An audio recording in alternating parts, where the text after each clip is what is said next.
The F word, forgiveness, seems unthinkable to a lot of people.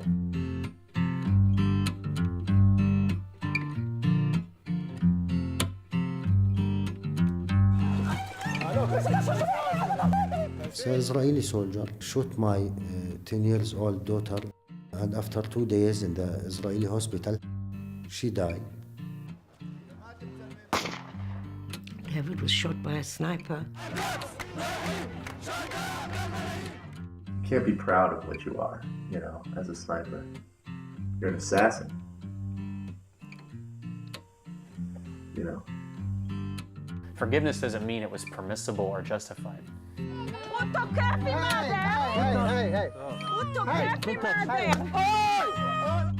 The word forgiving is the most impossible word to define. Everybody thinks we fall apart. Everybody's quick to point their fingers outward. They think it's causing the problem. What they don't see is what they won't see, my friend. The F word is indicative that when we think F word, we think, okay, this must be a swear word. And I think for some people it is. Last night's massacre at a church in Cape Town sent shockwaves through a South For Leslapa, there was no reason to apply for amnesty or apologize for the attack. The F word, forgiveness, means that you've come up to some point where you can acknowledge, you can accept the humanity of that person, and you can say, I'm not going to go on with the rest of my life hating you. Is the act forgivable? Actually, the act is not forgivable. But to forgive the perpetrator, the person that did the act, I think that's possible. I know it's possible for me. My 23-year-old daughter, Julie, was killed in the bombing. And we've all got to learn ourselves before we can judge someone else. And we've all got to learn ourselves before we can judge someone else. We need a litter! Iraq. 9/11. Oklahoma City. Oklahoma City, about 9 o'clock local time in Oklahoma. There are many casualties. Israel. המקום כיכר דיזנגוף בתל אביב. Palestine.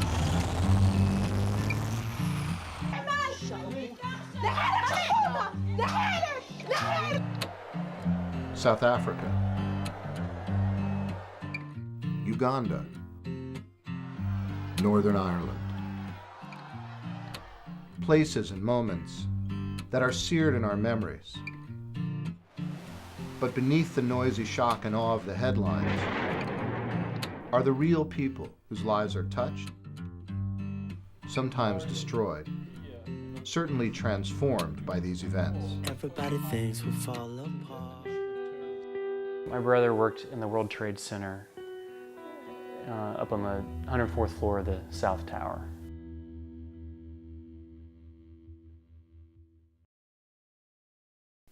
Was killed, was murdered. We have a death certificate from the city of New York that says cause of death, homicide, which is a reality of 9/11, I guess, that isn't focused on as much, you know, that it's an act of murder. I mean, it was a murder scene. Everybody knows what they were doing on September 11th. I sat in front of the TV and watched the towers come down time and time again. You know, making up in my mind right then that I had to go. I had to join the military. And so I called a recruiter the next night and told him we needed to set up a meeting. 3 months after Nelson Mandela had been released from prison,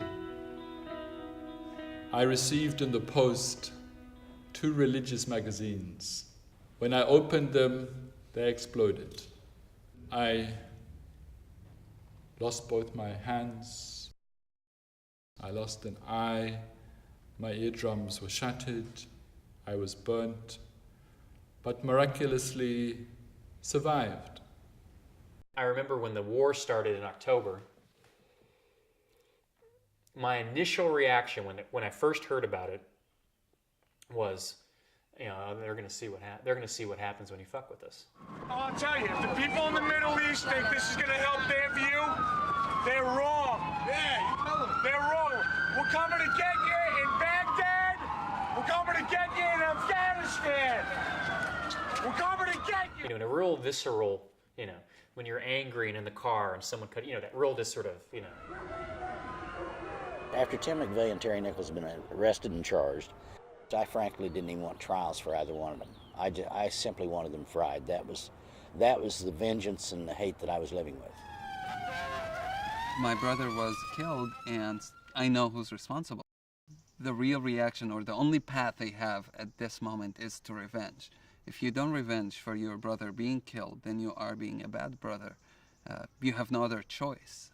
There is no choice. They will not give you any choice to make anything else. All of them must pay the price and stand in front of the justice. The trouble is that when we say justice, often we mean revenge. I believe in restorative justice, much more than retributive justice. Retributive justice asks the question, how can we punish the person who did that? Restorative justice asks the question, how can we restore the relationships that were broken? When I'd close my Texaco station at night and go home, the first thing I'd do is make a drink. And if I drank enough, when I went to bed, I could go to sleep. It was the next day that I was paying for. And this self-medication just kept escalating. This for me is one of the most difficult letters that I will ever have to write. My name is Robbie Damlin, and I'm the mother of David, who was killed by your son. One thing that I remembered that I had suppressed, hadn't thought of for almost a year, was seeing Bill McVeigh, Tim's father, on television. And he had a deep pain in his eye that I recognized immediately because I was living that same pain. I was going to need to go tell that man that I truly cared how he felt and didn't blame him or his family for what his son had done. After a year, I closed my office and joined the Parents Circle Families Forum.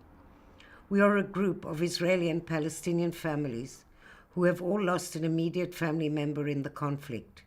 We are looking for ways to create a dialogue with a long-term vision of reconciliation. I hope that you will show the letter to your son and that maybe in the future we can meet. Myself and another small group of family members had the opportunity to meet with Zacharias Moussaoui's mother. Zacharias Moussaoui is the alleged 20th hijacker. I want to understand why someone chose to get involved in a group like that and to decide to want to kill people, innocent people. It just helps me deal with it. When I knocked on his door, after I introduced myself, the first thing I said to him is, Bill, I understand you have a nice garden in your backyard. Well, this big guy's face lit up like he'd thrown a spotlight on him and didn't seem the least bit shy to me at all. And he said, yeah, would you like to see it? I said, I'd love to. And we were waiting for her to arrive. And it was running a little late, and then we heard the doors open. This is an old university building, and you hear the doors open down at the end of the corridor. So the mother, who lost her son in the World Trade Center, said, I'm going to go down to meet them. And as they came in, I saw Aisha looking frightened. And I just went over and embraced her. And she embraced me, and we cried. And all of us spent about the first 10 minutes crying and hugging each other. There's no words. And then she said, I don't know if my son is guilty or innocent. But I'm sorry for what happened to you. Those words demonstrated such a generosity of spirit, such an ability through her own suffering to feel for others, that it's one of the biggest lessons I've learned in life. Bill had asked me, he said, Bud, can you cry? And I thought, why is he asking this question? And I said, well, yeah, Bill, I can, and usually quite easily. And he said, all of my adult life, I've been unable to cry. And he said, I've had a lot to cry about the last 3.5 years, and I just can't do it. Well, after this long silence ended at the kitchen table, Bill looked up at the wall and just very simply said, "That's Tim's high school graduation picture." And when he said it, this great big tear rolled out of his right eye. The way that I finally understood why this was so helpful to me on a personal level is, one, she reminded me totally of my own mother. And seeing her cry totally reminded me of all the times I'd seen my mother cry after my brother was killed. And two, it just made it tangible and real to me. See what I'm saying? Here was the mother of someone who could have been involved in September 11th attacks, and it made it, I could deal with it in a human way. When I was in jail in 1996, I observed a film about the Israeli, the Jewish Holocaust. It was the Schindler List. I cannot prevent myself to cry and feel sympathized with those people, in spite I know that they are Jewish. This film according to me, is the Jewish suffering all around the history. And I start to ask myself and to explain to myself why I see those Jews is very aggressive in the Palestinian territory. When some kid throws stone, they will bring more than 100 soldiers and close the village and start torture all of them because of this Holocaust. Perhaps when I return to South Africa, my doorbell will go. Somebody will be there saying, "I'm the one. I'm the one. Will you forgive me?" And then forgiveness will be on the table. I might say to that person, "Excuse me, sir, do you still make letter bombs?" Of course, I will always need someone to assist me for the rest of my life. And of course, I'm sure you'll help pay for that person. Not as a condition of forgiveness, but as a form of reparation and restitution.